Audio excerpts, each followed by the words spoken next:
That's meditation.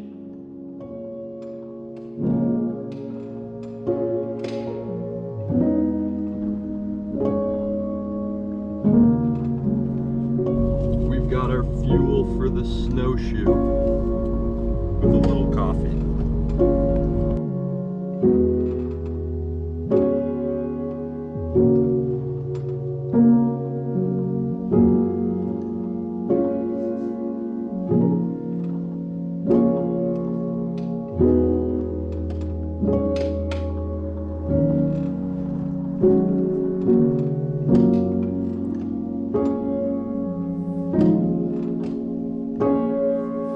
We're going here. A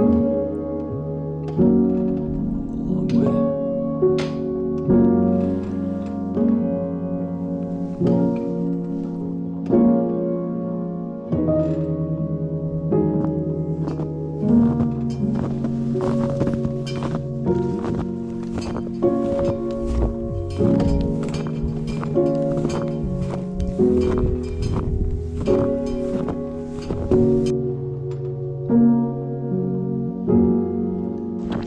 Wild geese.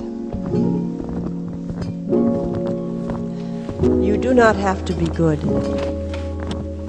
You do not have to walk on your knees for 100 miles through the desert repenting. You only have to let the soft animal of your body love what it loves. Tell me about despair, yours, and I will tell you mine. Meanwhile, the world goes on. Meanwhile, the sun and the clear pebbles of the rain are moving across the landscapes, over the prairies and the deep trees, the mountains and the rivers.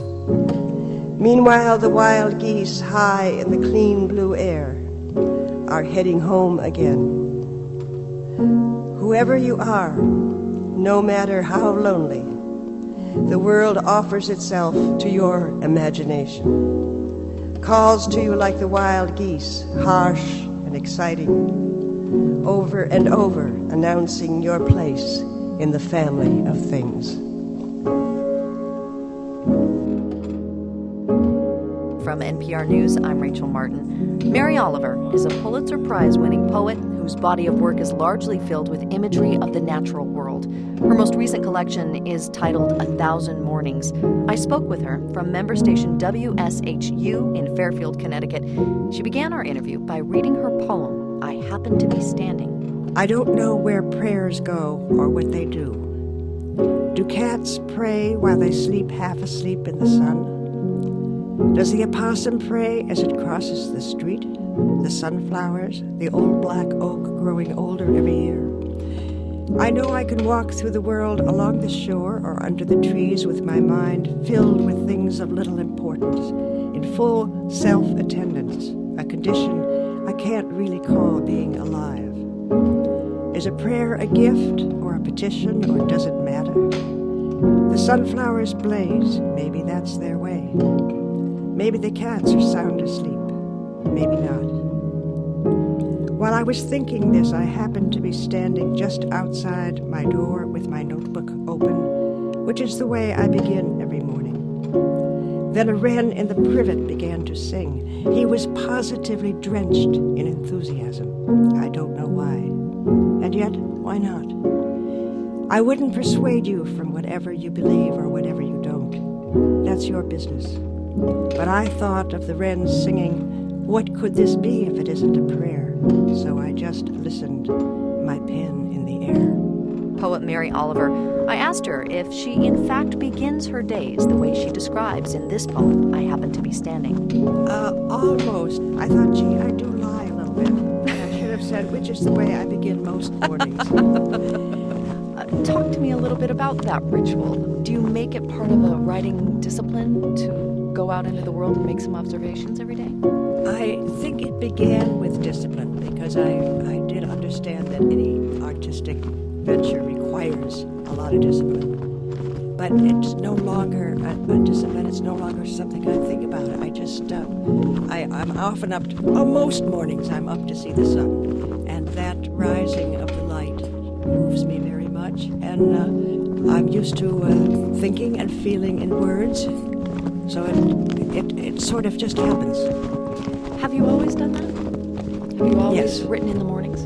Yes, I like the mornings. I like to give the mornings to those first good thoughts, and I suppose in a way it sets up the day. You have written many collections. How is this one different? I think one thing is that prayer has become more useful, interesting, fruitful, and again almost involuntary in my life. And when I talk about prayer, I mean really what that Rumi says in that wonderful line, there are hundreds of ways to kneel and kiss the ground. I'm not theological specifically. I might pick a flower for Shiva as well as say the 100th prayer. The name of the god doesn't interest me so much as the fact that there are so many names of that mystery. Has your work become more prayerful, more spiritual over the years? I would say yes. Maybe a little bit of that is the two things I loved from a very early age were the natural world and dead poets, which were my pals when I was a kid. But the concern I have for the natural world is really a very sorrowful business. Why sorrowful? Because we aren't doing what we should do to preserve the world. The woods that I loved as a child are entirely gone. The woods All right, that I we're gonna loved throw a as snowball. a young adult are gone.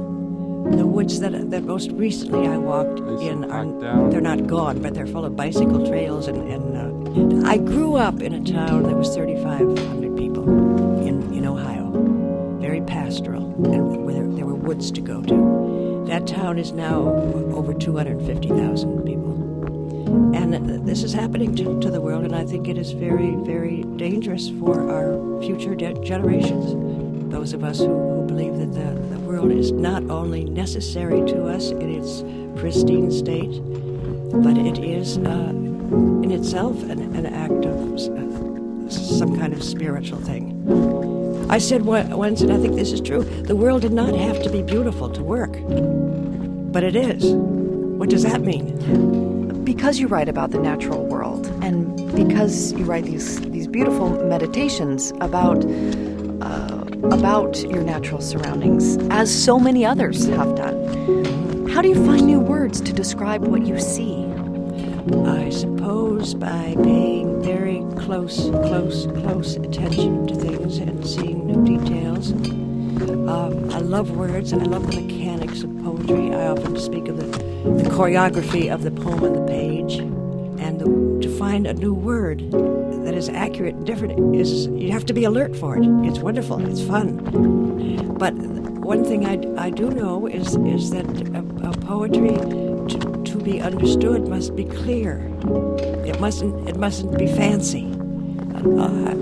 I have the feeling that a lot of poets writing now they sort of tap dance through it. I always feel that whatever isn't necessary should not be in the poem.